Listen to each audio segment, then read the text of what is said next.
Hello students, welcome you back in the next lecture of science. I hope you must be well at home. Stay home and stay safe and enjoy your online lectures. Today we are starting with our next chapter, chapter number 7, that is nutrition and diet. Here this is an important chapter since nutrition and diet is an important part of our life. For the healthy life, we should have the proper nutrition, and for that purpose we should have the proper diet. Okay, so in this chapter we are going to learn about nutrition and nutrients. All the living things need nutrition for different purposes.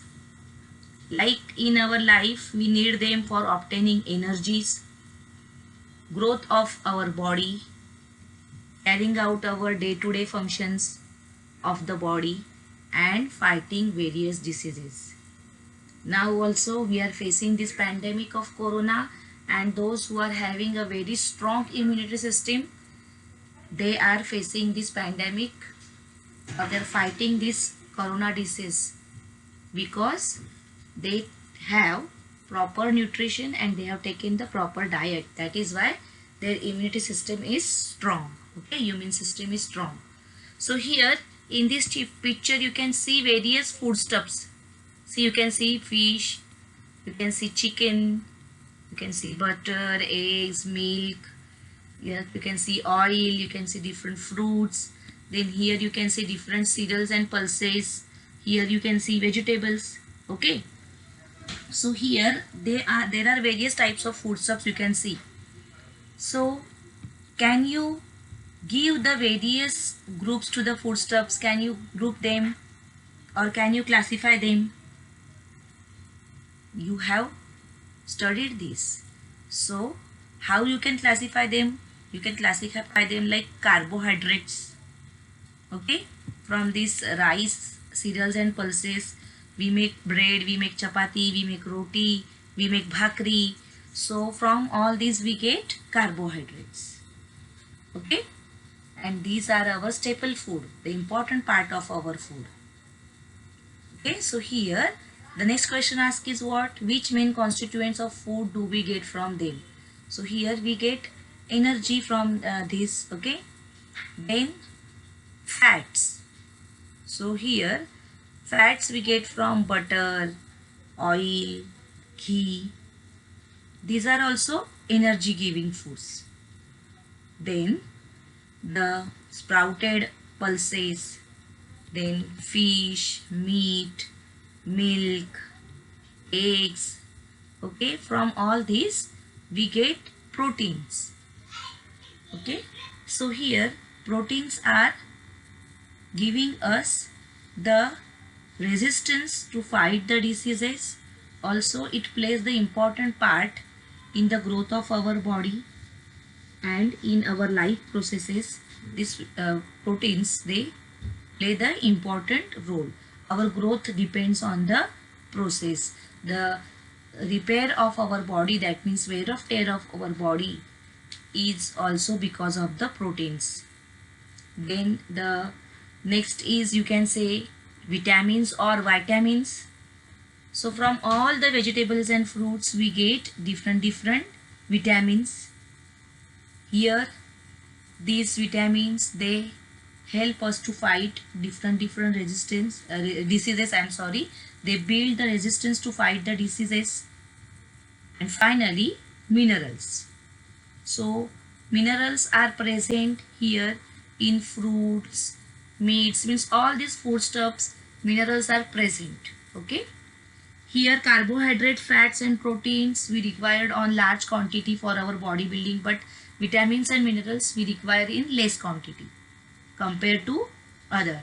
So here we can say that the main groups are carbohydrates, fats, proteins, vitamins and minerals. Okay, so all these we obtain from this food stuff.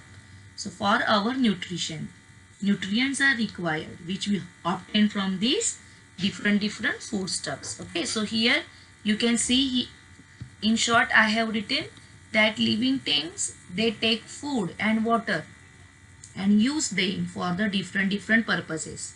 The first purpose is to obtain the energy. Second purpose is growth of the body. Third is to carry out day-to-day functions of the body.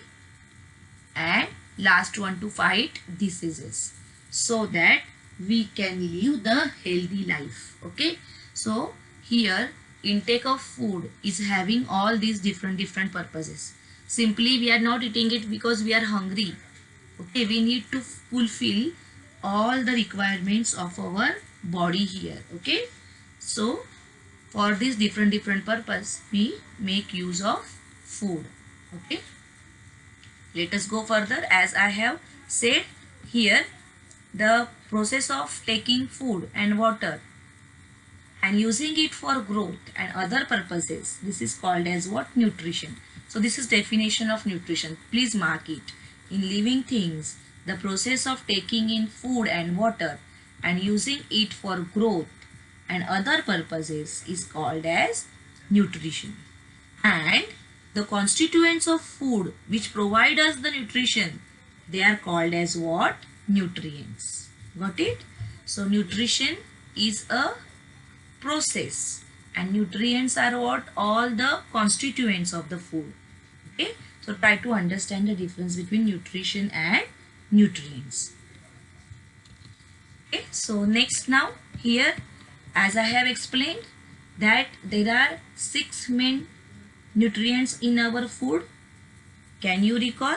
Carbohydrates, fats, proteins, fiber, vitamins and minerals. As I have said, carbohydrates, fats and proteins we take in large quantity, we require in large quantity. These carbohydrates, fats, they give us energy. Proteins help us to build up our body and wear and tear of our body is recovered by proteins. Fiber is useful. Okay, then vitamins and minerals we require in small quantity, but they help us to fight the diseases. So all these nutrients, they are present in different food items. Okay, all the nutrients are not present in the single food stuff. That is why we should eat the food items in different proportions. Okay, like see, we eat rice chapati more as compared to bhaji, because rice chapati, they contain what? Carbohydrates, and vegetable, they contain what? Vitamins and minerals. So we require them in less quantity, so we take less amount of bhaji as compared to chapati. Okay, so this way that proportion should be proper, and when we take this proper proportion, it is said that we are taking the balanced diet. Okay, now let us try to understand about all these nutrients. Okay, how we get them, they are present in which foodstuffs and all.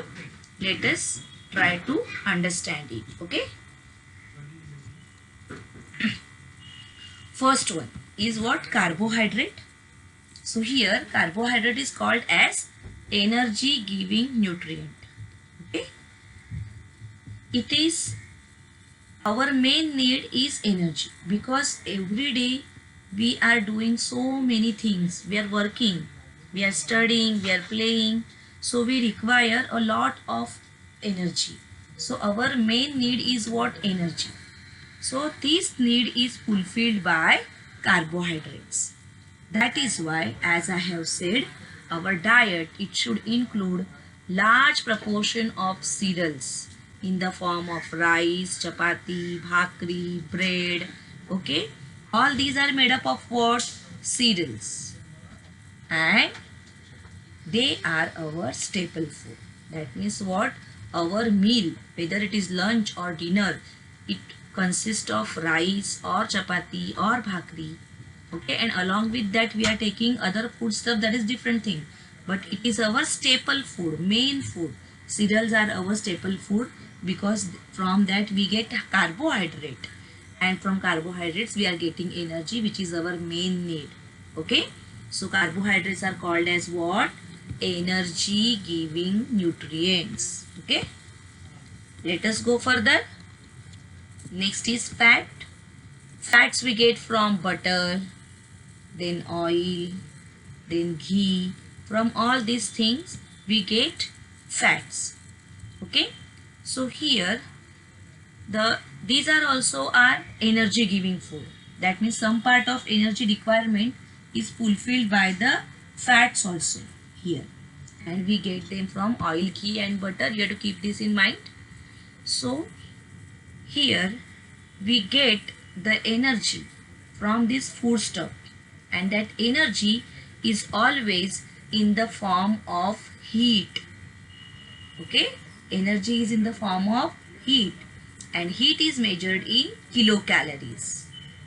That is why the energy of the food items is also measured in kilocalories.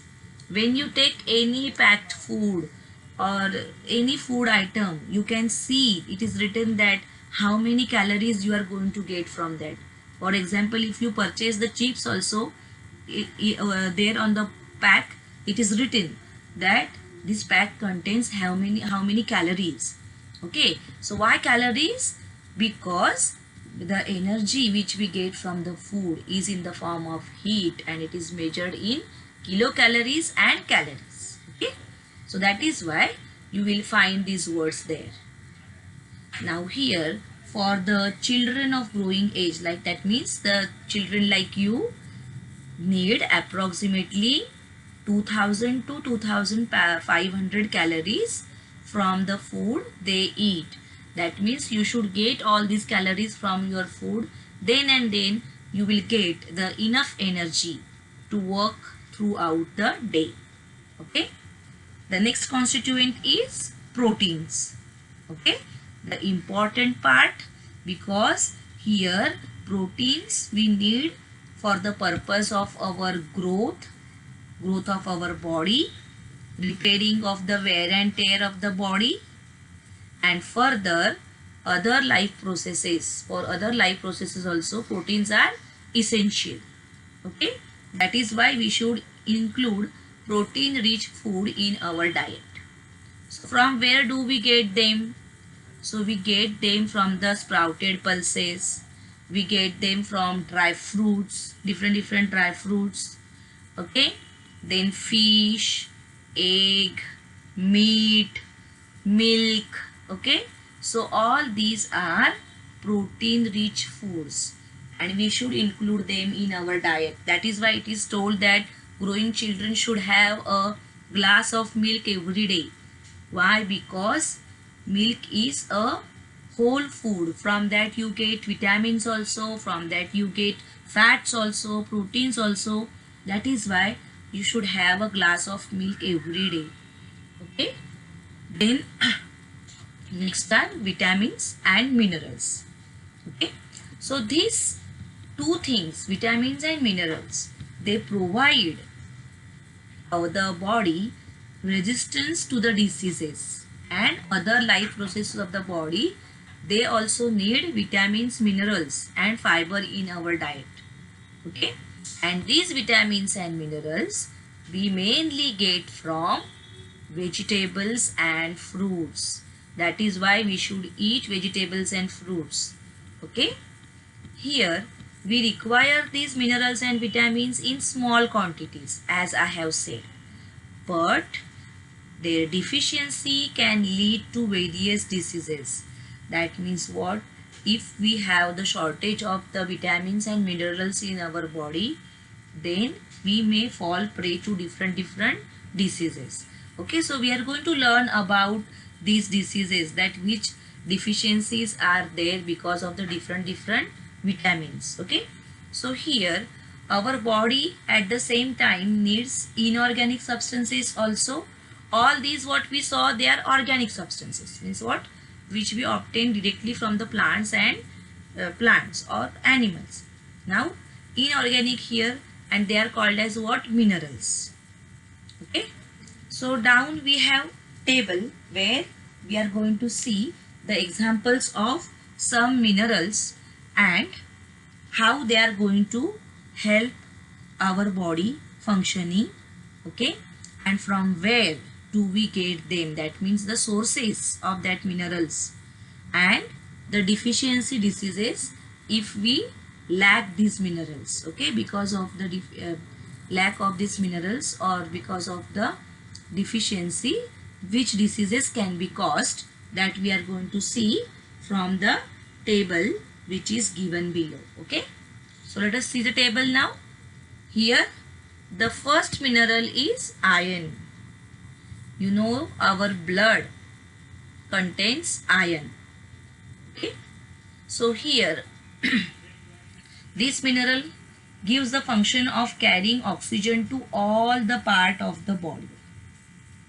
Okay, here how it is giving oxygen to all the part of the body? As I said, our blood contains iron, and in that we have red blood cells.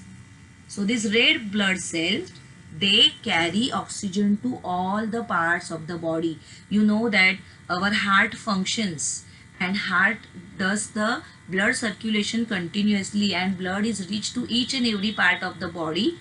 And here with the help of that red blood corpuscles, oxygen is carried to all parts of the body. Okay, the sources here are what? Meat, spinach means what you can say, leafy vegetables, apples, raisins. Okay, all these are the sources of iron, so you should include these in your diet. And deficiency disease is anemia. Anemia means what? The blood content in your body is less. Okay, it is called as what? Anemia. Your anemic means what? Your hemoglobin level is less, the iron content is less. Okay, then the second is calcium and phosphorus. These are two important minerals because they strengthen our bones and our teeth.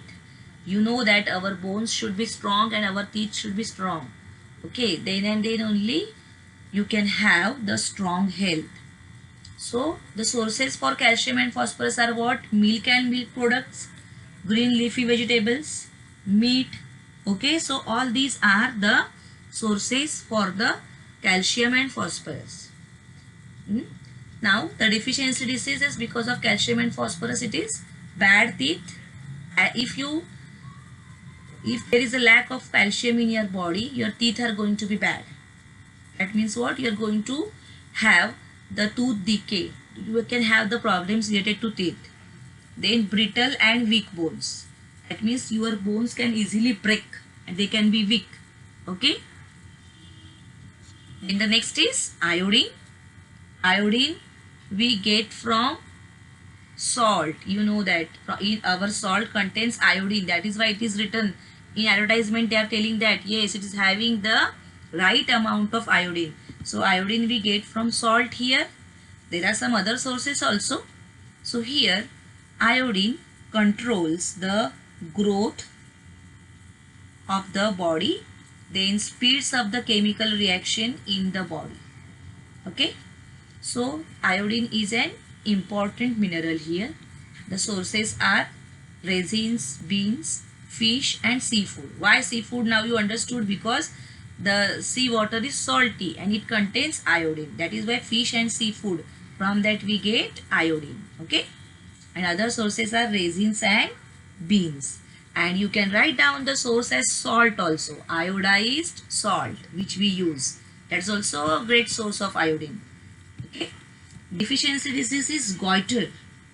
Goiter means what? Here in our throat we have the gland, and growth of that gland is called as what? Goiter. If there is a deficiency of iodine, we face the disease like goiter. Okay, the next is sodium and potassium. Okay, so here now the functions of sodium and potassium are that they maintain the body's water level. Okay, and also they balance and the functioning of the muscles and the nervous system. Okay, so here body's water balance is maintained, also the functioning of the muscles and the nervous system. is due to the minerals like sodium and potassium. That is why if there is a lack of sodium, then the person may face different problems related to nervous system, like they forget the things temporarily if you lack the sodium. Why? Because our nervous system is affected. Okay. Then here the sources are salt, cheese, leafy vegetables, fruits and pulses. All these are the different sources of sodium and potassium.